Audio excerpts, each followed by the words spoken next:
Hi అండి. Video నచ్చితే like చేయండి, సబ్స్క్రైబ్ చేసుకోండి, మన ఛానల్కి కొద్దిగా సపోర్ట్ చేసేయండి. ఈరోజు అయితే ఒక మంచి లంచ్ బాక్స్ రెసిపీతో మీ ముందుకు వచ్చేసానండి. Healthy and tasty recipe.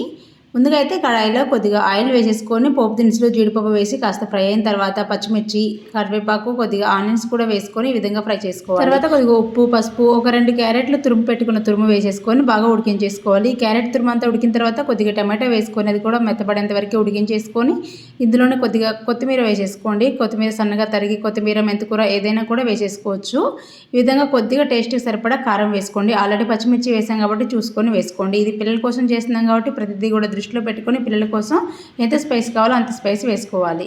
నేను కొద్దిగా కారం వేసేసి ఒకసారి కలిపేసి రైస్ వేసుకొని ఒకసారి కలిపేసుకున్న తర్వాత టేస్ట్కి సరిపడా సాల్ట్ కూడా అడ్జస్ట్ చేసుకోండి. ఫైనల్గా కొద్దిగా నిమ్మరసం పిండేసి కలిపేసుకొని సర్వ్ చేసుకున్నామంటే క్యారెట్ రైస్ రెడీ అయిపోతుంది.